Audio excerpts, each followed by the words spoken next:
Hair growth ஆகணும், hair fall stop ஆகணும், இந்த மாதிரி எல்லாம் கேட்டுட்ருக்கோம். ஆனா, நம்ம கரெக்டான மெத்தடில் ஆயில் வந்துட்டு போடுறோமா நம்ம ஹேருக்கு? அப்படின்னா கிடையாது.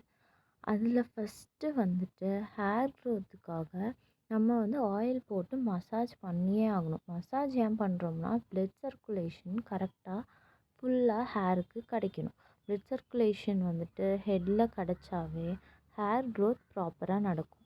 அப்போ நம்ம ஃபஸ்ட்டு என்ன பண்ணணும்னா, முடியை வந்துட்டு பின்னாடி தேய்க்கிறத காட்டி முன்னாடி தேய்க்கும்போது எண்ணெய் வந்து முன்னாடி மட்டும்தான் இருக்கும். அப்போ வந்து நம்ம பின்னாடியெல்லாம் எண்ணெய் தேய்ச்சோம்னா இல்லை, கேட்டால் எண்ணெய் வலியுது, முன்னாடி நெத்தியில் மட்டும் தேய்ச்சிட்டு எண்ணெய் வலியுது அப்படின்னு சொல்கிறது இல்லை. அதுக்கு கரெக்டாக ப்ராப்பராக நம்ம முடியை முன்னாடி போட்டு நல்லா மசாஜ் பண்ணி ஆயில் வந்துட்டு தேய்க்கணும். அதுக்கப்புறம் நம்ம வந்து கோம் பண்ணுறது வந்துட்டு பேக்வேர்ட்ஸாக நம்ம வந்துட்டு முடி முன்னாடி போட்டு கோம் பண்ணும்போது நமக்கு நல்லா டேங்கிள்ஸும் ஃப்ரீ ஆயிரும். நெக்ஸ்ட்டு வந்துட்டு நல்லா ப்ளட் சர்க்குலேஷன் மசாஜ் வந்து நம்ம ஹேருக்கு நம்ம கோமே கொடுத்த மாதிரி ஆயிரும்.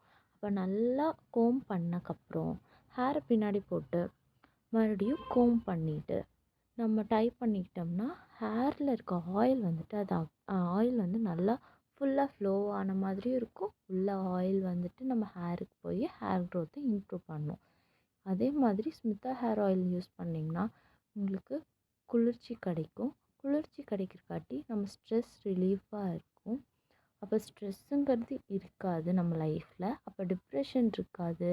அப்போ ஸ்ட்ரெஸ்ஸு டிப்ரெஷன் இல்லைன்னா ஹேர் ஃபால் ஆகாது. அந்த சீப்பில் பாருங்கள் ஹேரே இருக்காது. ஏன்னா வந்து ஹேர் ஃபால் அவங்களுக்கு இல்லை, ஸ்டாப் ஆகிடுச்சு.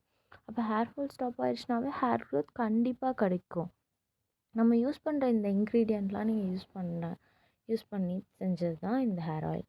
இது யூஸ் பண்ண உங்களுக்கு கண்டிப்பாக டிஃப்ரென்ஸ் தெரியும். இந்த ஹேர் ஆயில் கண்டிப்பாக உங்கள் ஹேர் க்ரோத்துக்கு இம்ப்ரூவ் பண்ணும். ஹேர் ஃபாலை கம்மி பண்ணும். ட்ராண்ட்ரஃப் ஃப்ரீயாக வச்சுக்கும் நம்ம ஹேரை. இது நல்லா மசாஜ் பண்ணி யூஸ் பண்ணுங்கள். அதுக்கப்புறம் இன்னும் நிறையா டிப்ஸ் இருக்குது ஹேர் க்ரோத்துக்கு. அது ஒவ்வொரு வீடியோவில் நான் அப்லோட் பண்ணுறேன். அது மாதிரி பார்த்து யூஸ் பண்ணி நல்லா ஹேரை வச்சுக்கோங்க. ஹெல்த்தி ஹேர் வச்சுக்கோங்க. ஸ்மிதா ஹேர் ஆயில் யூஸ் பண்ணுங்கள். தேங்க்யூ ஃபார் வாட்சிங். Subscribe to like to the channel. அப்புறம் ஃப்ரெண்ட்ஸ் அண்ட் ஃபேமிலிக்கு யாருக்காச்சும் ஹேர் ஃபால் இருந்தால் hair fall, dandruff problem, sleeping trouble, stress, depression இது மாதிரி யாருக்காச்சும் உங்கள் ஃபேமிலியில் மெம்பர்ஸ்க்கு இருந்தால் கண்டிப்பாக இதை ஷேர் பண்ணி விடுங்க. ஹேர் ஆயில் யூஸ் பண்ணி ஹெல்த்தி ஹேர் அண்ட் ஸ்ட்ரெஸ் ஃப்ரீயான லைஃப்பை என்ஜாய் பண்ணட்டும்.